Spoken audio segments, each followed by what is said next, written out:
As a way for New World to download, I want to talk about something that has been always near and dear to my heart, and that happens to be the different multitude of gods and the cultures related to such deities. First things first, hello, my name is Tevin Roldan. I'm here to make you laugh, giggle, fart, one of the three.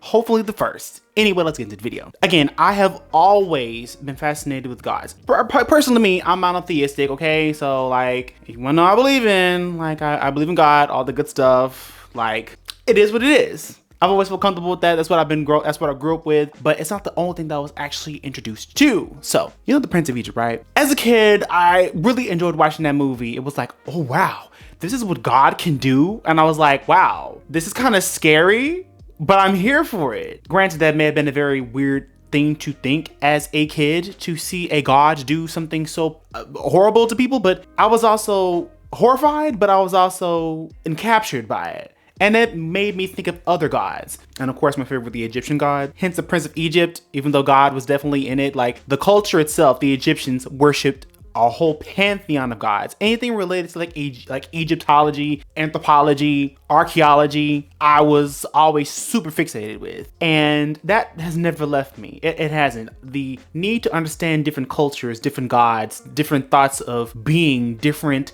identities, like things that have depth and nuance to it, I've always been drawn to. And it's the curiosity for me, right? But let's get into the Egyptian gods. There's Ra, Mut, Nut, Isis. I don't want to sit on YouTube. They're making the video flagged. Hapi, the god of the Nile, gods of harvest, bounty, Ra's daughter, which is like Sekhmet. That one right there, the cat warrior goddess that like, oh, so powerful. Like I've never worshipped other gods and all that kind of stuff because like, you know, I'm a holistic person. I don't go looking for other gods, but it's good to know what is out there, right? You know, from one person to another, and like, it's good to know what you're studying, and it's good to be a person of the world, but not of the world, if you know what I mean. So hence, I've always liked archaeology, which is the study of human history, you know, and human history is something that's always, like, we're making history right now, even with AI, and sadly we have billionaires. Maybe we can make them prehistoric. But anyway, prehistory has always been the fixation and the fascination, and the gods were like the cream on top of a delicious cake that I would, you know, just eat. And Egyptian culture has always fascinated me, like how people who invaded Egypt, even though they technically conquered Egypt, Egypt conquered them. Like they took from her culture and everything that they had to offer.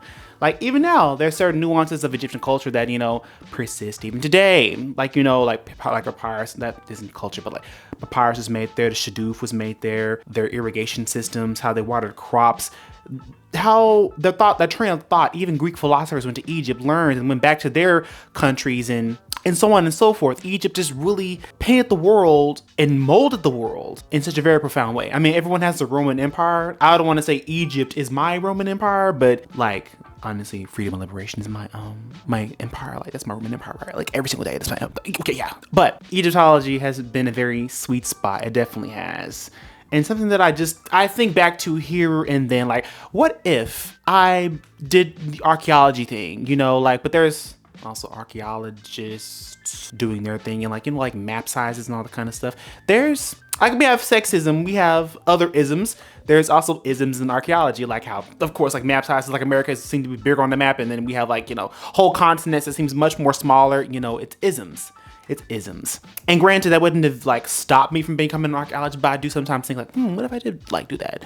You know, study Egyptology, you know, like the proto-human and how they thought and their ways of thinking. And even when you incorporate that into games, it gets me to a certain place where I'm like, ooh, this is nice, the creative aspect of it, the creativity, the energy that's put behind it, and it's just mwah. That's kind of why I kind of gravitated towards like Assassin's Creed games. Like you get like, oh, you get your little stealthy as healthy little, you know, but you also get a little bit of history. Granted, you know, fact check your information, you know, instead of one Google search, you know, look into it and really immerse yourself, which, come to think of it, I really did enjoy Assassin's Creed Origins with Bayek and like the early Egyptian period where they had like the first dynasty all the way up to Cleopatra, well, Tutankhamun and then Cleopatra and all that kind of stuff. It was just really fun to like look up, like how she was a Ptolemy the whole entire time, and like she was literally quite like her dad was very Greek. No, he was Roman. Sorry, he was Roman. Yeah, heavily inbred, that whole entire family. Honestly, it was really weird. But then again, of course, you know, like pharaohs and all that kind of stuff, their bloodlines, they had a lot of, you know, incestuous things that happened, and trying to keep their line pure, I guess you could say, which may have translated into like the English society, because like they definitely did a whole bunch of things. People was having Habsburg. What was the thing? That dude, the Habsburg jaw. Yeah, like that was looking quite mutated and all that kind of stuff. Don't inbreed with people at all. Don't do it. And aside from Egypt, culture in itself has always like been such a beautiful thing for me to also understand. Also looking into like the Quran and things like that, how it relates back to just like their prophet, peace be upon him, and just showing just respect and the want and hunger to learn has always just been there. It's always been there. I'm pretty sure I'll continue to do my studies and all that kind of stuff and see what I can learn from, you know, other people's cultures, whether it be religious, whether it be anthropomorphic in nature. It's always gotten my rocks off. Wait, not like that. Not like that. It's grabbed my goose a couple times. It's buttered my biscuits, but yeah, it's just, I love it. I've always loved it. Animal Planet, National Geographic, just learning the whole entire things of it. Ancient Aliens was pretty fun, like, but saying it, aliens made the pyramids. Them was human beings, heavily melanated human beings, man, like, they don't aliens. But just understanding everyone's cultures that come along with it has always been just a treat for me to learn. And granted, all the crap that's been happening in the world has kind of put a damper on me wanting to be able to extend myself beyond my means, to be able to also enjoy the fact that I can take in the copious amounts of knowledge of just, you know, people's cultures and religions, and see that every single human being is just a big, massive anxiety with moments of happiness here and there, elation, and you pop out kids and it all repeats over and over again from top to bottom. Really fascinating. And then religion acts like a guide, sometimes a coping mechanism, or maybe a means of control, depending on who you are, and seeing how we're just big creatures of habit. Yeah, this is really interesting. Just the whole entire culmination of all that we are as a human society, human beings in general. And oh wow, I was really,